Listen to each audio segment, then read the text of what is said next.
చూసారుగా. మీరు ఈ టైప్లో ఎడిట్ చేసుకోవాలనుకుంటే ఎలా ఎడిట్ చేయాలని చెప్పేసి నేను వీడియోలో అయితే చెప్తాను. నచ్చితే ఒక లైక్ అండ్ సబ్స్క్రైబ్ అయితే చేసుకోండి. నేను వీడియో అనేది చాలా క్లారిటీగా చెప్పాను. ఒకసారి అయితే క్లారిటీగా అయితే వినండి. ఫుల్ వీడియో చూసిన తర్వాత మీకు నచ్చితేనే లైక్ చేసుకోండి. ఇప్పుడు డిస్క్రిప్షన్లో అయితే ఒక ఫుల్ ప్రీసెట్ అయితే ఇస్తాను. మీరు ఫస్ట్ ఏం చేస్తారంటే ఆ ఫుల్ ప్రీసెట్ అయితే ఒకసారి అయితే ఓపెన్ చేసుకోండి. మనకి ఫుల్ ప్రీసెట్ ఓపెన్ చేసుకుంటే మనకి ఈ టైప్లో అయితే ఉంటుంది. ఇందులో మనమైతే 2 టైప్స్లో అయితే ఎడిట్ చేసుకోవచ్చు. ఆ 2 టైప్స్లో ఎలా ఎడిట్ చేసుకోవాలో నేను సింపుల్గా చెప్తా చూడండి. ఫస్ట్ అయితే బ్యాక్గ్రౌండ్ చేంజ్ చేసుకోవాలనుకుంటే మీరు ఏం చేస్తారంటే పైన సెట్టింగ్, కొంతమందికి అయితే ఈ విధంగా వైట్ బ్లాక్ నచ్చుతుంది. ఇంకొంతమందికి ఏమంటే back side black, front side white అలా నచ్చుతుంది. అలా చేసుకోవాలన్నా ఎలా చేసుకోవాలో నేను క్లారిటీగా అయితే చెప్తా చూడండి. ఫస్ట్ మీరు ఏం చేస్తారంటే ఇక్కడ చూడండి, సెట్టింగ్స్ మీద అయితే క్లిక్ చేయండి. క్లిక్ చేసిన తర్వాత ఏం చేస్తారంటే ఇక్కడ వైట్ ఉందిగా బ్యాక్గ్రౌండ్లో, ఈ వైట్ మీద ఏం చేస్తారంటే ఇక్కడ బ్లాక్ అయితే పెట్టేయండి.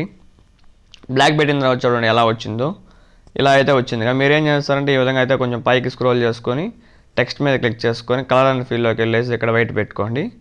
ఇక్కడ చూడండి మనకు పర్ఫెక్ట్గా అయితే సెట్ అయ్యిందిగా. ఈ విధంగా మీరైతే మీకు నచ్చిన కలర్స్ అయితే పెట్టుకోవచ్చు. ఇక్కడ చూడండి బ్లాక్ అనే కాదు, రెడ్ అనే కాదు, మీకు నచ్చిన కలర్ బ్లాక్ వైట్ అనే కాకుండా మీకు నచ్చిన కలర్ ఏదైతే అది పెట్టుకోవచ్చు. బట్ మీరు ఏం చేయాలంటే బ్లాక్ పెట్టుకున్న తర్వాత బ్లాక్ అయితే పెట్టుకోకూడదు. బ్యాక్గ్రౌండ్ బ్లాక్ పెట్టుకుంటే ఫ్రంట్ సైడ్ బ్లాక్ పెట్టుకోకుండా ఈ విధంగా అయితే మీరు కలర్ ఏ కలర్ అయినా పెట్టుకోవచ్చు, బ్లాక్ కాకుండా.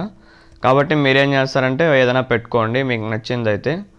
దాని తర్వాత చూడండి ఇక్కడ మనకైతే వస్తుంది. మనమైతే క్లారిటీగా పక్కన లేదే పక్కన ఉందని చెప్పేసి అది చూసుకోకండి. మనకు డెఫినెట్గా అయితే టోటల్ అనేసి ఉంటుంది. కాబట్టి మీరు ఏ విధంగా అయితే చెక్ చేసుకోండి. చెక్ చేసుకున్న తర్వాత ఏం చేయాలంటే నేనైతే చాలా ఈజీ ప్రాసెస్ అయితే చెప్తాను. మ్యాక్సిమం నాకు ఇలా నచ్చలేదు కాబట్టి నేనేం చేస్తానంటే నేను బ్యాక్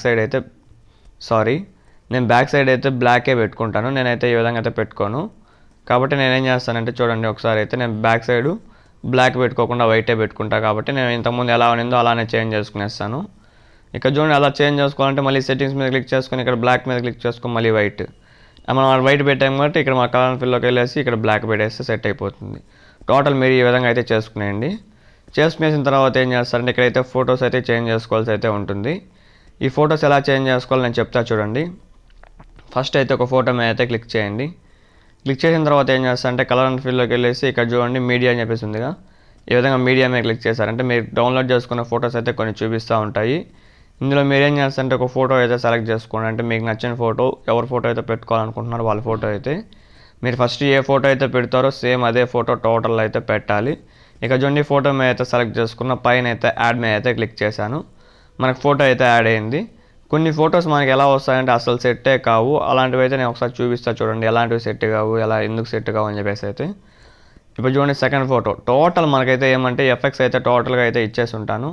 మీరు జస్ట్ ఏం చేస్తారంటే ఫొటోస్ అయితే రీప్లేస్ పెట్టుకుంటే సరిపోతుంది.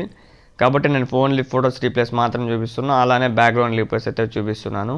మీకు ఆల్మోస్ట్ టెక్స్ట్ కానీ ఆటోమేటిక్గా అయితే మీకు ఇదే అయిపోతుంది మీరు కానీ ఫాంట్ ఇంపోర్ట్ చేసుకుంటే. కాబట్టి మీరు ఏం చేస్తారంటే మ్యాక్సిమం ఆ ఫాంట్ ఆల్రెడీ ఉండే ఫాంటే మీకైతే అన్నీ అనేబుల్ చేసుకుంటే మీకు ఆ ఫాంట్ అయితే వస్తుంది. ఇప్పుడు దాని తర్వాత చూడండి కొన్ని ఫొటోస్ అయితే ఉన్నాయి. అలాంటి ఫొటోస్ మీకు ఉంటాయి. కాబట్టి మీరు అలాంటి ఫొటోస్ మీకు సరిగ్గా రాకపోతే మీరు ఏం చేయాలంటే అది ఎలా అడ్జస్ట్ చేసుకోవాలి, ఏం చేస్తే అడ్జస్ట్ అవుతుంది అని చెప్పేసి నేనైతే ఇప్పుడు ఈ వీడియోలో క్లారిటీగా అయితే చెప్తాను. నేను సపోజ్ చూడండి ఒక ఫోటో అయితే యాడ్ చేస్తాను. ఎలాంటి ఫోటో యాడ్ చేస్తే మనకి ఎలాంటి ప్రాబ్లమ్స్ వస్తాయని చెప్పేసి అయితే నేను క్లారిటీగా అయితే చూపిస్తాను చూడండి. నేను ఇలాంటి ఫోటో అయితే ఒకటి యాడ్ చేశాను. ఇక్కడ చూడండి మనకి ఏమైందంటే పైన చూడండి హెడ్ అయితే ఎలా వచ్చిందో. ఈ విధంగా హెడ్ వచ్చిన తర్వాత అప్పుడు మనం ఏం చేయాలంటే ఎడిట్ షేప్ అని చెప్పేసి ఉందిగా. ఈ ఎడిట్ షేప్లో సైజ్ అనేది మనకైతే ఈ విధంగా ఉంది. దీన్ని మనం ఏం చేయాలంటే డిక్రీజ్ చేసుకోవాలి. లైట్గా డిక్రీజ్ చేసుకుంటే మనకు చూడండి ఆ పైన అయితే వెళ్ళిపోయింది. బట్ మనకు ఫోటో అనేది కొంచెం అయితే బాగా రాకపోతే మనం ఏం చేయాలంటే ఇక్కడ చూడండి XY అని చెప్పేసి ఉందిగా. సైజులోనే మనకి X అనేది 391 అయితే ఉంది, Y అనేది 675 అయితే ఉంది. ఇక చూడండి Y మీద క్లిక్ చేయండి, అంటే 675 మీద అయితే క్లిక్ చేయండి. ఇక చూడండి మనకి 675 మీద క్లిక్ చేసుకుని కొంచెం ఇంక్రీజ్ చేసుకున్నారంటే ఫోటో అనేది మనకు కొంచెం ఇంక్రీజ్ అవుతుంది. ఇప్పుడు చూడండి మనకి ఎంత పర్ఫెక్ట్గా అయితే వచ్చిందో. ఈ విధంగా అయితే వస్తుంది. ఈ విధంగా XYలో మనమైతే ఈ విధంగా అయితే చేసుకోవచ్చు.